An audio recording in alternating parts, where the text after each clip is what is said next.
Globalement, au niveau de l'ANCS, nous avons 4 grands départements au-delà de la direction exécutive.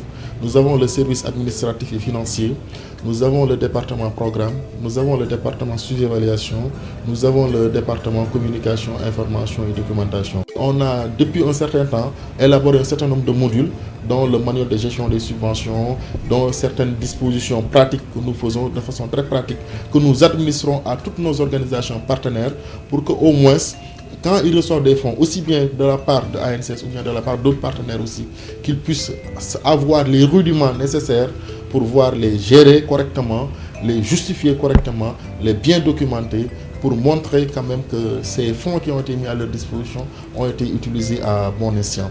Dans le cadre de ces interventions, l'ANCS a choisi la stratégie du faire-faire. Ainsi, différentes organisations sous-récipiendaires interviennent dans le cadre de la mise en œuvre du programme Fonds mondial sous l'entière responsabilité de l'ANCS, qui est le récipiendaire principal pour le compte de la société civile au Sénégal. Au niveau opérationnel, l'ANCS a signé des accords de subvention avec les sous-récipiendaires, organisations de la société civile, OCB, ONG, qui ont la charge de réaliser les activités prévues dans le plan de travail. Au bas de l'échelle, les sous-sous-récipiendaires, liés aux sous-récipiendaires, sont les acteurs à la base qui ont la charge de dérouler les activités sur le terrain.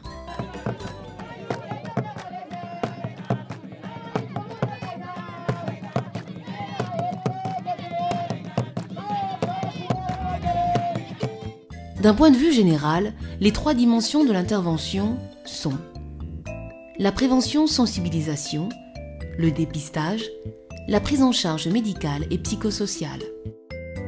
La prévention. Les formes de prévention les plus courantes sont IEC, information, éducation, communication, APP, approche participative de prévention, PTME, prévention de la transmission mère-enfant, la prévention de la transmission sexuelle chez les jeunes, distribution à base communautaire de préservatifs. L'IEC concerne une intervention d'ensemble qui consiste à susciter chez les auditoires des changements de comportement ou d'attitude en utilisant une combinaison de techniques de communication souples et favorables à la participation.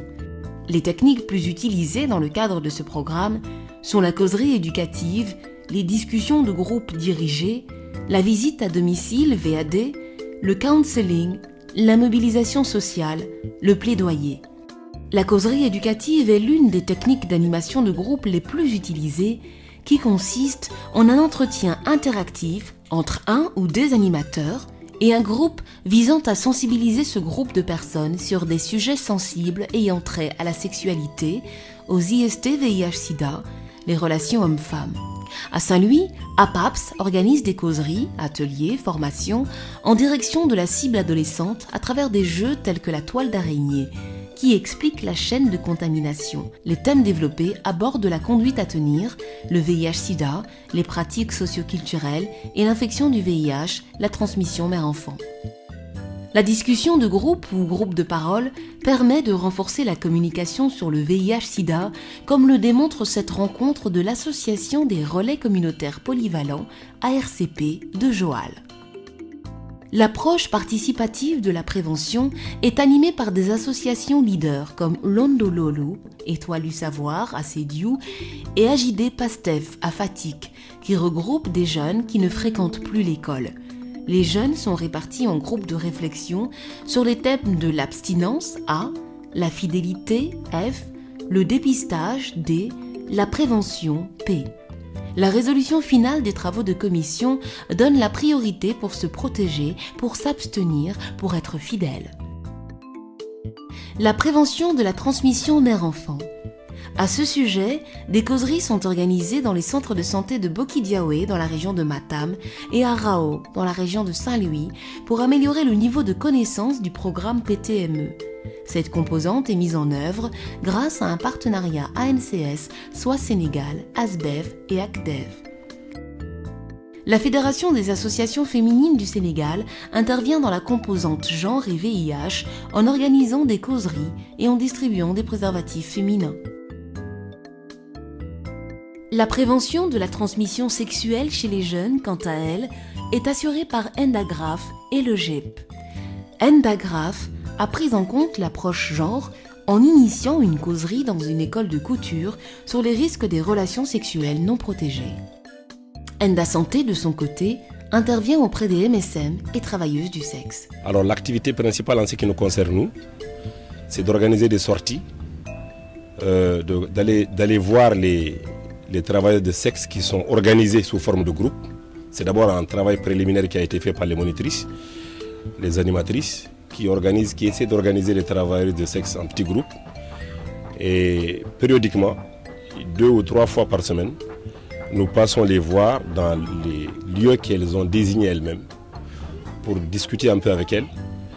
D'abord les interroger pour avoir une idée sur les connaissances qu'elles ont par rapport aux IST.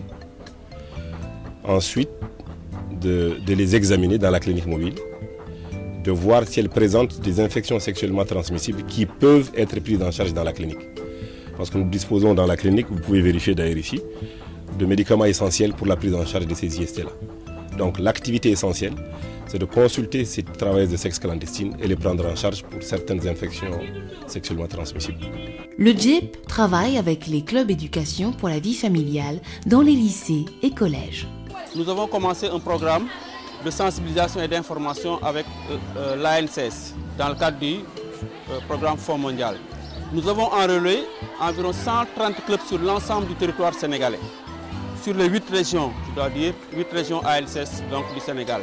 Et depuis l'année dernière, nous avons donc commencé à faire des activités de sensibilisation et avec des indicateurs de proximité. Sur les 12 000 qui nous avaient été impartis, nous sommes allés jusqu'à 25 000 élèves LEA, ce qu'on appelle les LEA chez nous, leaders élèves et animateurs, ont été sensibilisés sur les différents éléments du sida. Dépistage. La prévention et la sensibilisation ont comme objectif principal le test de dépistage. Ce test est volontaire, anonyme et gratuit au Sénégal.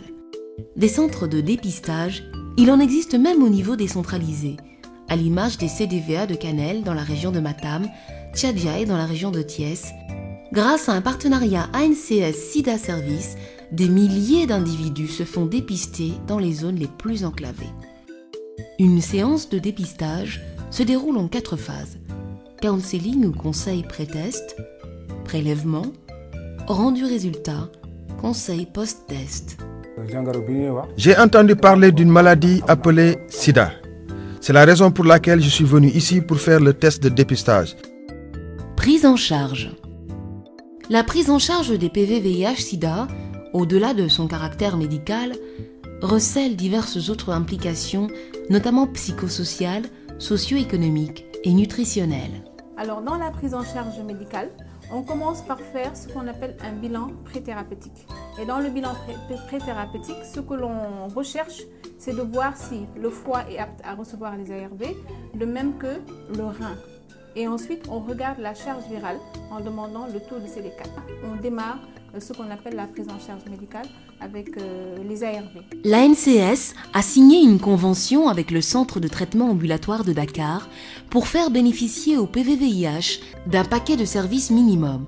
Hospitalisation de jour, hospitalisation longue durée, achat ordonnance, recherche de perdu de vue, etc.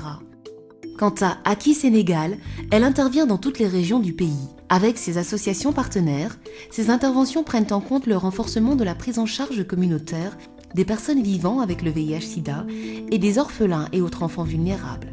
Dans les régions centrales, méridionales, orientales, comme dans celles du Nord, les PV-VIH se retrouvent en groupe de parole pour parler des difficultés auxquelles elles font face ou en repas communautaire pour un renforcement nutritionnel. Surtout à cause de ASS, ils nous ont vraiment soutenus.